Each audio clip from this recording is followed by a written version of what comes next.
ہم پچھلے اقساط میں ایک بنیادی حقیقت تک پہنچے ہیں، اور وہ یہ ہے کہ قرآن کے اعجاز کا راز فصاحت اور بلاغت اور ان باتوں میں نہیں ہے جو عام طور پر کہی جاتی ہیں، بلکہ اس کے اعجاز کا جوہر اس کی اس صلاحیت میں ظاہر ہوتا ہے کہ وہ جو دعویٰ کرتا ہے اور جس کا وعدہ کرتا ہے اسے حاصل کر سکے، کہ وہ ایک نور ہو جو دلوں کی رہنمائی کرے، ایک مرہم ہو جو روحوں کو شفا دے، اور ایک رحمت ہو جو انسان کی ہستی کو گمراہی کی تاریکیوں سے ہدایت کے نور کی طرف منتقل کر دے۔ اور قرآن کریم نے واضح کیا ہے کہ جس نے اپنے دل کو حق کی قبولیت کے لیے تیار کیا، اور جس نے اپنی روح کو مادیت کی آلودگیوں اور اس سے لگاؤ سے پاک کیا، اور جس نے اپنی بصیرت کو ابدی حقائق کے لیے کھولا اور آخرت پر ایمان لایا، تو یہ انسان قرآن کی عظمت کو یقین کی آنکھ سے دیکھے گا، اور اس کی حقانیت کی گواہی باشعور دل سے دے گا، اور اس کے پیغام کی تصدیق روشن دماغ سے کرے گا۔ لیکن جس نے اپنے دل پر حق کے دروازے بند کر لیے اور ہدایت کی تلاش سے منہ موڑ لیا، وہ اس الہی نور کے ادراک سے محروم ہو گیا۔ قرآن میں کسی کمی کی وجہ سے نہیں، بلکہ بصیرت میں اندھے پن کی وجہ سے۔ اور یہاں اعتراض کرنے والے کھڑے ہو کر کہتے ہیں، کیا یہ ہر جھوٹے دعوے دار اور چالاک دھوکے باز کی دلیل نہیں ہے کہ وہ کہے میں سچا ہوں، اور جو مجھے سچا نہیں دیکھتا عیب اس میں ہے مجھ میں نہیں، اور جو مجھ پر یقین نہیں کرتا وہ پہلے خود کو درست کرے؟ کیا یہ دلیل اور ثبوت پیش کرنے سے فرار نہیں ہے؟ کیونکہ حقیقی دعوے کو جانچ اور پڑتال کے تابع ہونا چاہیے،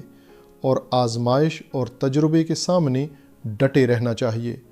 تو کیا یہ صحیح ہے کہ قرآن تصدیق کے امتحان سے بھاگتا ہے؟ اور کیا یہ اعتراض درست ہے؟ مجھے ایک مثال دینے دیں جو حقیقت کو واضح کرتی ہے۔ تصور کریں ایک آدمی کو دائمی بیماری لاحق ہو گئی، اور ماہر ڈاکٹر اس کے علاج کے لیے آئے۔ ہر ایک اپنی تصدیق شدہ سندیں اور معتبر قابلیتیں لے کر، اور ہر ایک نے اسے شفا کی راہ دکھانے میں اپنی کوشش کی، لیکن یہ مریض اپنی خواہشات کا قیدی ہے، اپنی بری عادات کا غلام ہے، نقصان دہ رضا اور تباہ کن رویے کا عادی ہے۔ وہ ہر ڈاکٹر کے مشورے کو رد کرتا ہے اور بہانے تلاش کرتا ہے، اور اپنی ضد کو جواز دینے کے لیے دلائل ڈھونڈتا ہے۔ اور آخر میں ایک ماہر ڈاکٹر اس کے پاس آتا ہے اور کہتا ہے، میں آخری شخص ہوں جو آپ کو علاج کا ہاتھ بڑھا رہا ہوں، اور یہ کتاب ہے جس میں آپ کی شفا کا مکمل نسخہ ہے۔ اگر آپ شفا کی خواہش میں سچے ہیں تو اس کتاب کو کھلے دل سے پڑھیں، اور آپ خود جان لیں گے کہ میں اعتماد کے قابل ہوں، اور جو میں آپ کو پیش کر رہا ہوں وہ واقعی آپ کی دوا ہے۔ لیکن ضدی مریض کہتا ہے، نہیں، پہلے مجھے اپنے شناختی کاغذات دکھائیں اور اپنی سندیں لائیں اور اپنے مقام کو ثابت کریں۔ اور ڈاکٹر حکمت سے جواب دیتا ہے، میں ایک بھی دستاویز نہیں بڑھاؤں گا ان میں جو میرے سے پہلے ڈاکٹروں نے پیش کیے، جنہیں آپ نے سب کو مسترد کر دیا۔ اب سوال یہ ہے، کیا آپ واقعی شفا چاہتے ہیں؟ اگر آپ سچے ہیں تو خود دوا آزمائیں،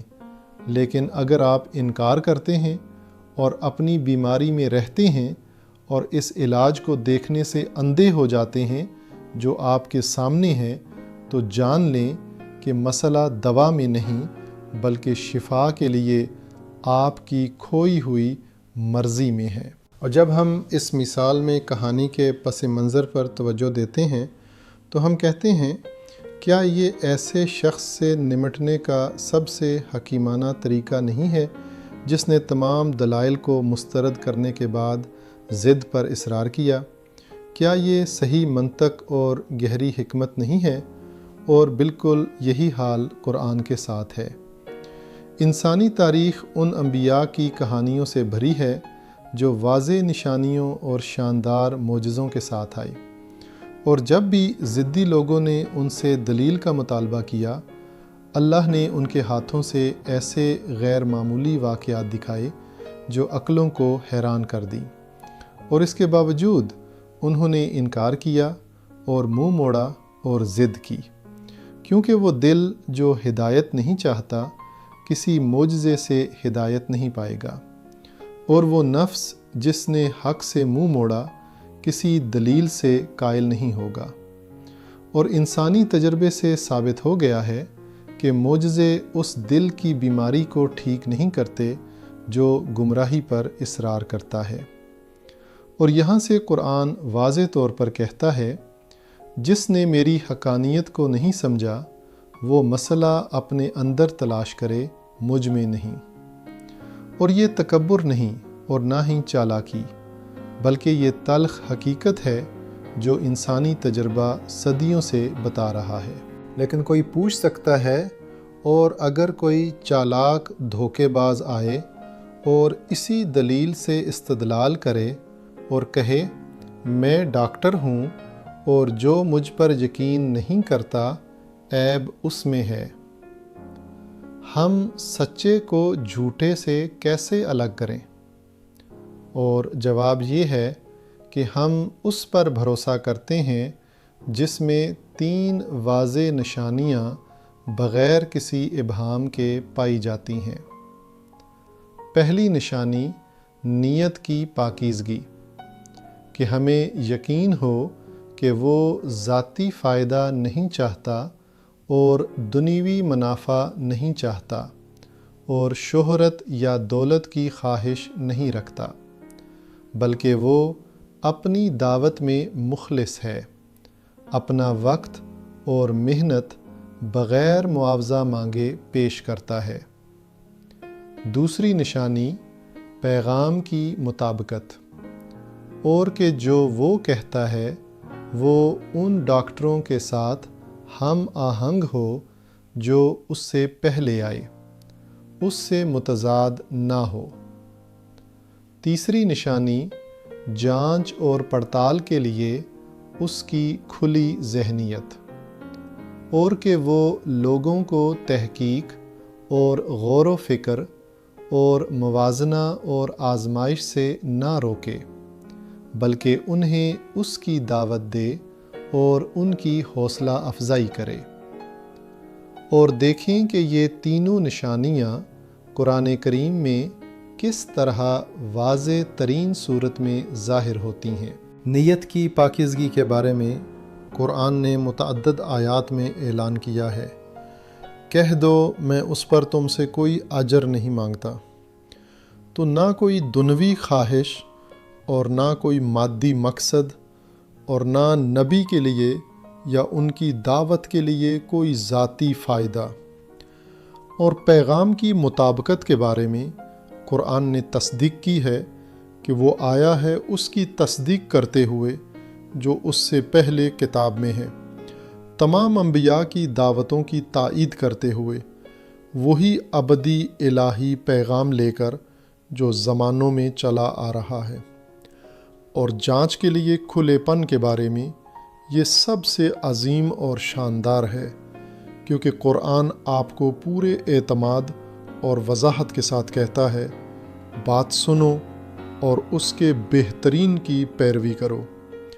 تلاش کریں، موازنہ کریں، غور کریں، آزمائیں، پھر جو آپ کو اپنے دلوں کی شفا اور اپنی روحوں کی اصلاح کے لیے سب سے زیادہ رہنمائی کرنے والا اور فائدہ مند ملے، اس کی پیروی کریں۔ تو اس سے بڑھ کر کون سی سچائی ہے اور اس سے مضبوط کون سا اعتماد ہے، اور حقانیت کی کون سی دلیل اس دعوت سے زیادہ واضح ہے جو آپ سے کہے مجھے آزمائیں اور میری تلاش کریں اور میرے اور دوسروں کے درمیان موازنہ کریں، پھر جو آپ کو حق نظر آئے اس کی پیروی کریں۔ یہ سچائی کی چوٹی اور شفافیت کی حد ہے۔ اور کوئی ایسا کرنے کی جرات نہیں کرتا سوائے اس کے جو اس کی حقانیت پر مکمل یقین رکھتا ہو جو وہ لے کر آیا ہے۔ اور ہم کہہ سکتے ہیں کہ یہ خود اپنے طریقے میں ایک اعجاز ہے۔